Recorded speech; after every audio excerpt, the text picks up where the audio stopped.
You know that feeling when you see another piece of AI news and it feels less like this exciting future and more like a race you just can't win? Well, you are definitely not alone.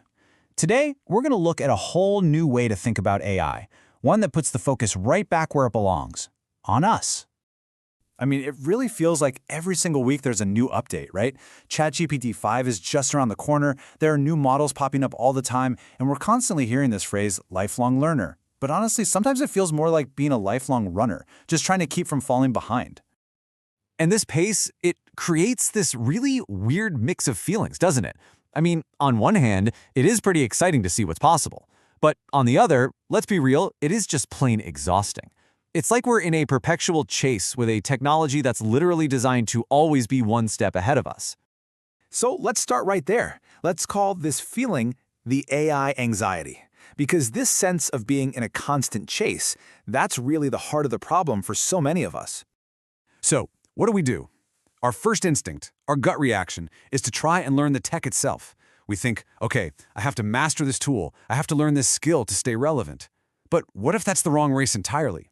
This whole explainer, which pulls from the ideas of thinkers like MIT's Dr. Pat Pattaranutaporn, suggests a totally different approach.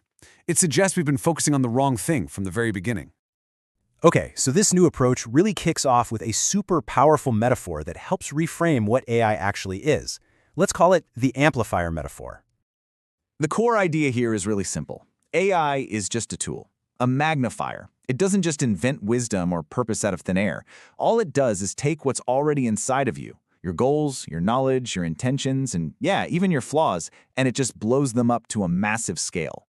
And this comparison just illustrates the point perfectly. You give AI to someone with wisdom and a clear vision, and what do you get? Amplified wisdom. You get effective, incredible solutions. But you give that exact same powerful tool to someone with, let's say, poor judgment, and you get amplified folly. You get mistakes made way faster and on a much, much bigger scale. Here's another way to think about it that I absolutely love. Imagine AI is the most powerful, high-performance race car ever built. The engine is just unbelievable.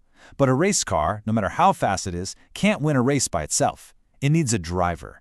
It needs someone who actually has a map, who knows the destination, and who has the skill to navigate the track. And this right here brings us to such a critical point.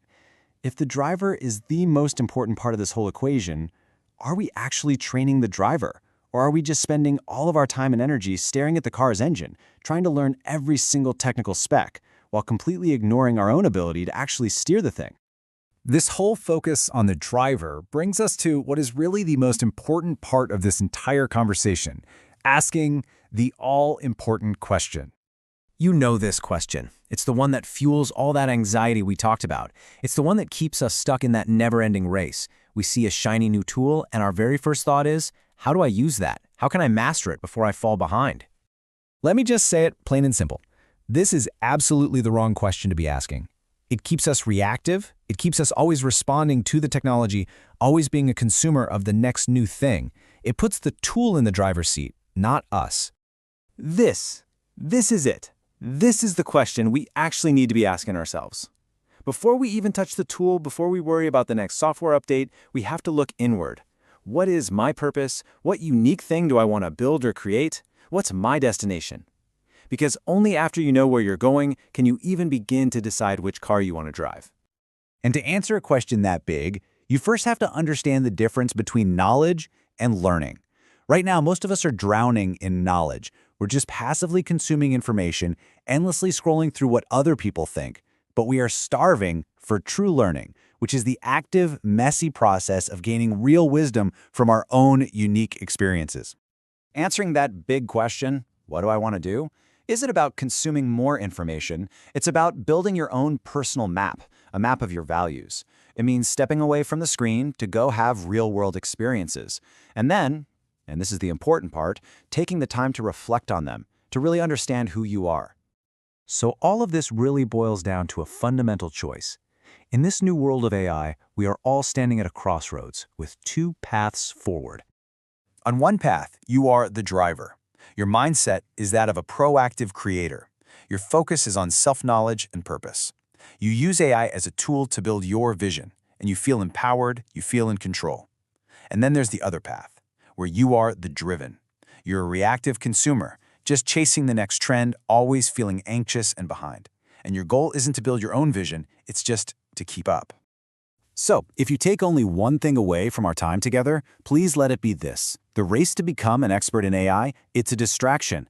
The most valuable work you can possibly do right now is to become an expert in yourself, to really know your values, your goals, and what makes your perspective unique. Once you've done that, AI just becomes another powerful tool in your toolbox. So I'll leave you with this final thought. The future is absolutely here. The tech companies, well, they have a map for you. It's a map of endless consumption, constant updates, and always chasing. But you have the power to put that map down and draw your very own. The future is waiting. Which map are you going to follow?